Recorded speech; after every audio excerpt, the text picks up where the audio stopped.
Tagumpay na umaga po sa ating pong lahat. Tayo po ay dumako sa ating Each One Read Kawikaan.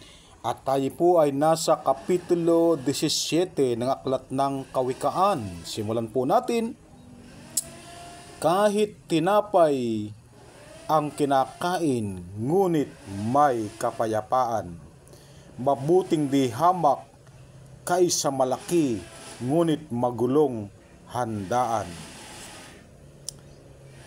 Ang tusong alipin ay makakahati pa sa mamanahin ng anak ng kanyang amo kung ito'y inutil.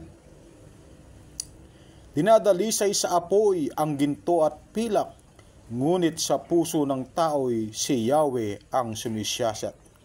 Ang taong masama ay nakikinig sa payo ng masama, at ang sinungaling ay sumusunod sa baluktot na dila. Ang lumilibak sa mahirap ay umahamak sa may kapal.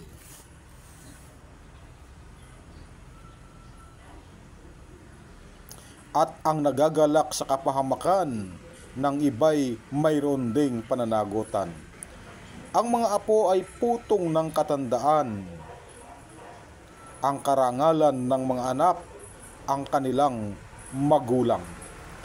Ang pinong panalita ay di mahanap sa mangmang, ni ang kasinungalingan sa taong marangal. Sa paniwala ng iba, ang suhol ay parang sa lamangka, kaya lahat ay makukuha kung may pansuhol ka.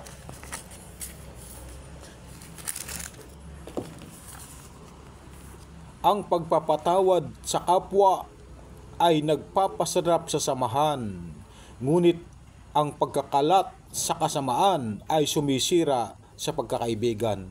Ang matalino'y natututo sa isang salita, ngunit ang mangmang ay hindi hampasin mang walang awa. Ang nais ng masamay paghihimagsik, kaya ipadadala sa kanya'y isang sugong malupit. Mabuti pang harapin ang inahing osong inagawa ng anak kaysa kausapin ang isang mangmang sa masama niyang balak.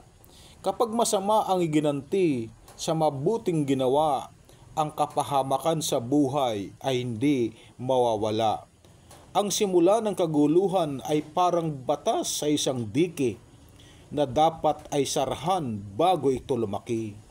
Ang mahatol sa walang kasalanan at ang umaayon sa kasamaan kay Yahweh ay kapwa kasuklam-suklam. Walang pakinabang ang hangal, gumugol man sa pag-aaral, pagkat siya'y sadyang walang muwang. Ang kaibigan ay nagmamahal sa lahat ng panahon, at sa oras ng kagipit ay kapatid na tumutulong. Ang taong nananagot sa iba, yaong walang isip, pagkat sarili niya'y ipinapasok sa gipit. Ang may gusto sa kaguluhan ay gumugusto sa kasalanan. Ang mataas magsalita ay naghahanap ng kapahamakan. Ang masamang isipan ay hindi uunlad. Ang sinungaling ay aabot sa kasawiang palad. Ang anak na mangmang ay problema ng ama. Ang magulang na walang isip ay kapos sa ligaya. Ang pagkamasayahin ay mabuti sa katawan, at ang malungkuti unti-unting mamamatay. Ang taong masama tumatanggap ng suhol, upang ang daan ng katarungan ay hindi matuntun. Kaalaman ang pangarap ng taong may unawa, ngunit ang isip ng mangmang ay pagala-gala.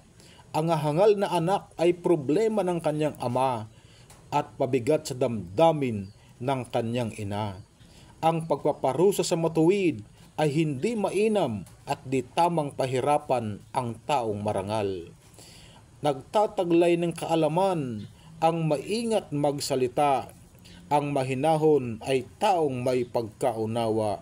Ang mangmang na hindi madaldal ay isiping marunong kung hindi siya masalita at ang bibig ay laging tikom. Matagumpay na buhay po. Bukas sama-sama po tayo sa Kawikaan 18. God bless everyone.